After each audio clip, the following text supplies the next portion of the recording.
साल 2016 में बांग्लादेश बैंक ने दुनिया की सबसे बड़ी साइबर चोरी का सामना किया। जी हाँ, 2016 में बांग्लादेश बैंक का साइबर हमला फाइनेंशियल इतिहास के सबसे बड़े और चौंकाने वाले साइबर अपराधों में से एक माना जाता है। यह कोई साधारण चोरी नहीं थी, यह एक प्री प्लान्ड इंटरनेशनल साइबर हमला था जिसने न सिर्फ बांग्लादेश बल्कि वर्ल्ड बैंकिंग सिस्टम की कमजोरियों को दुनिया के सामने रखा। 81 मिलियन डॉलर की रकम एक झटके में गायब हो गई और किसी को इसका पता तक नहीं चला। 81 मिलियन डॉलर की यह चोरी न केवल बांग्लादेश बल्कि वर्ल्ड बैंकिंग सिस्टम को हिला कर रख देने वाली थी। आज हम आपको बताएंगे कैसे यह चोरी हुई, किसने इसकी योजना बनाई और इसके पीछे क्या कारण थे, कैसे एक इंटरनेशनल ग्रुप ने इसे अंजाम देने की प्लानिंग बनाई और कैसे यह घटना सामने आई। ये कहानी एक हाई टेक्निकल साइबर हमला है जिसमें बांग्लादेश बैंक को निशाना बनाया गया। ये मामला दिखाता है कि कैसे हैकर्स वर्ल्ड बैंकिंग नेटवर्क को हरा कर सकते हैं और क्या गलतियां बैंकों ने की जिससे ये चोरी संभव हो पाई। आइए इस पूरी कहानी को विस्तार से समझते हैं और शुरू करते हैं इन्फोबज़ की एक नई वीडियो।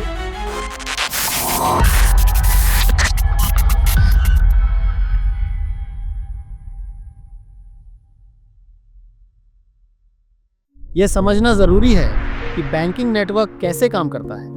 ज्यादातर इंटरनेशनल ट्रांजैक्शंस स्विफ्ट नेटवर्क के जरिए होते हैं। स्विफ्ट यानी society for world wide interbank financial telecommunication एक वर्ल्ड नेटवर्क है जो बैंकों को सेफ्टी और तेजी से अमाउंट ट्रांसफर करने में मदद करता है।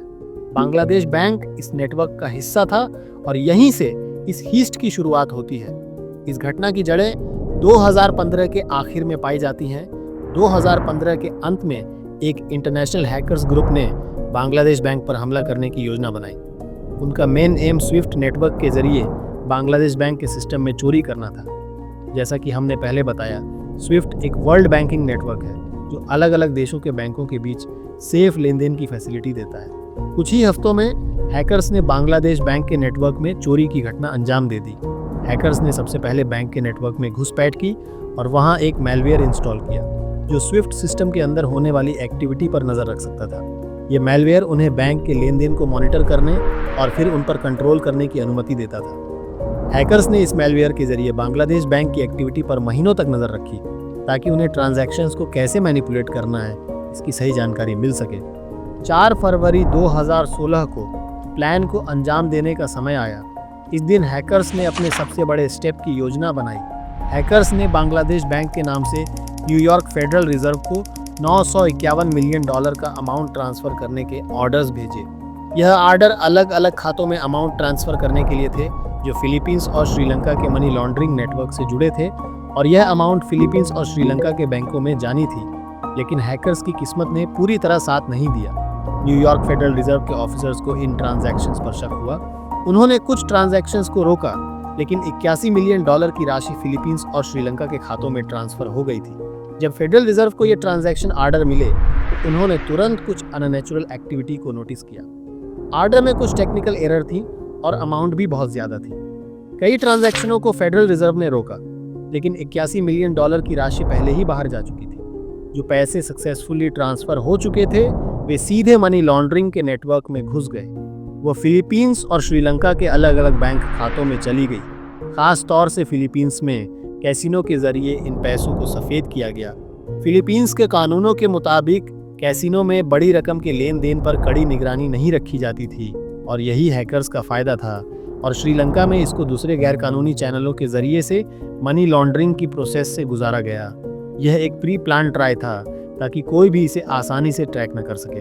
जब बांग्लादेश बैंक को इस चोरी का पता चला तो वहां अफरा तफरी मच गई और बांग्लादेश बैंक को इस घटना का एहसास होते होते बहुत देर हो चुकी थी। बैंक के अधिकारी तुरंत समझ नहीं पाए कि ऐसा कैसे हुआ।